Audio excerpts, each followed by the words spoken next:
Let's set the scene. You've got a kingdom, the kingdom of Israel, that's really sinking into a deep spiritual darkness. It's being run by King Ahab and his notorious wife Jezebel, and they've basically led the entire nation to turn its back on God. But then, out of the wilderness, this man appears, a man who is about to change absolutely everything. His name is Elijah, and his story kicks off with a bang. Can you imagine the scene? Elijah just walks unannounced right into King Ahab's court and says that. He doesn't just predict a drought, he commands it. With that one sentence, he seals the heavens shut. He's essentially challenging the king, the queen, and all their false gods in one stunning, incredibly bold move. So the judgment begins, and you get these two completely different stories playing out side by side. On one hand, the kingdom is spiraling. A devastating 3-year famine is kicking in. But Elijah, God has him hidden away by a little brook, and he's being kept alive by a flat-out miracle. And get this, ravens, birds that were considered unclean, are being commanded by God to bring him food every single morning and every single evening. But, this whole hiding out thing couldn't last forever.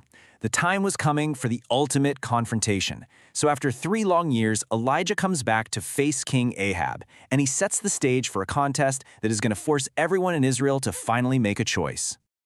Let's just talk about the odds here, because they are staggering. It all goes down on Mount Carmel, and it's Elijah who believes he's the last prophet of God left, standing all by himself against 450 prophets of the pagan god Baal. It's one guy against a massive hostile crowd. The courage that must have taken is just unimaginable. So Elijah lays down the rules of the challenge, and they're brilliantly simple. No tricks, no secret matches, no human funny business. Each side gets a bowl and an altar. They call on their God, and, he says, the God who answers by sending fire from the sky, well, that's the real God. The end. For hours, the prophets of Baal go absolutely nuts. They're screaming, they're dancing, they're even cutting themselves trying to get Baal's attention. And nothing. Crickets. Their altar is just a pile of wood. And this is when Elijah starts to openly mock them.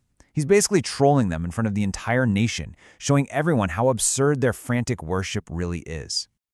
Now, just when you think Elijah has all the confidence in the world, he takes it up another level. He does something that must have seemed insane. Remember, they're in year 3 of a severe drought. Water is more valuable than gold, and Elijah has them douse his altar with 12 huge jars of it until the whole thing is soaked and water is filling a trench around it. He's making the impossible even more impossible. After all that chaos, all that screaming and wild dancing from the other side, Elijah's turn comes. In his prayer, it's the complete opposite. It's short, it's simple, it's powerful. There's no performance, just a direct, heartfelt request for God to show up and prove who he is. And the answer, it was immediate, and it was terrifying. Fire falls from the sky, and we're not talking about a little campfire here. This fire consumed everything. The sacrifice, the wood, the stones of the altar, the dirt. It even vaporized all the water in the trench. It was a total, undeniable, mic drop moment of divine power. In that instant, the whole debate was just over. Everyone who saw it, this incredible, impossible event, they just fell on their faces. They got it. The false prophets were finished, and the people, at least for that moment, came back to God.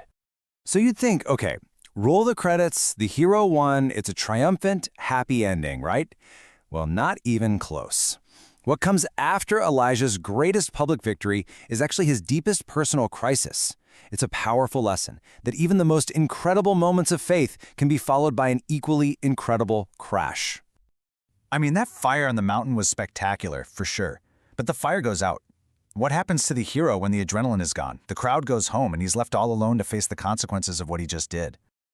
Well, this was the consequence. Queen Jezebel gets the news about her prophets, and she does not find a new faith. Oh no, she is furious, and she sends a messenger with this personal, chilling death threat to Elijah.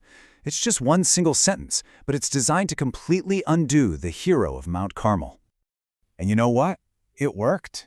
The very same man who stood down a king, the man who called fire from the sky, the man who took on 450 prophets single-handedly, he hears this one threat from one woman, and he runs for his life. It's such a deeply human moment. The prophet was terrified, and he fled into the wilderness all alone. He finally collapses under a tree in the middle of the desert, totally exhausted, completely broken. And his prayer this time isn't for fire from heaven, it's for death. He's just done. Right after the peak of his success, Elijah hits absolute rock bottom, convinced he's all alone and it's all been for nothing. But it's right here, in this moment of total brokenness and despair, that God is going to meet him.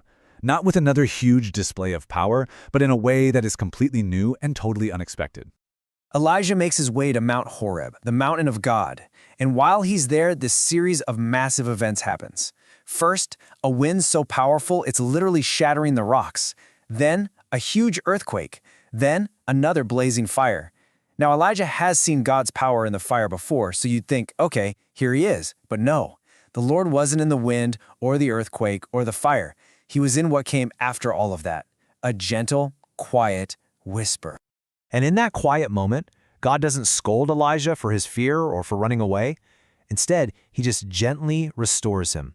He gives him a new purpose, new things to do, anoint new kings, and, really crucially, find and train his own successor, a young man named Elisha. The mission was no longer about tearing things down, but about building things up.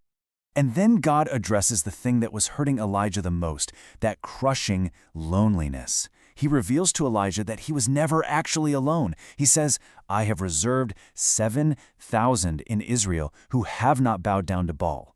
He was never the last one, not even close. So, with a renewed spirit and a new mission, Elijah lives out the rest of his days. And his story wraps up with one of the most spectacular, unforgettable final acts in history, cementing a legacy that would last for centuries to come. That moment of transition came when Elijah found Elisha out plowing a field. He just walked up to him and threw his own cloak over Elisha's shoulders. And that simple gesture was everything. It was the call, it was the passing of the torch, it was an invitation for Elisha to drop everything and become the next prophet of Israel.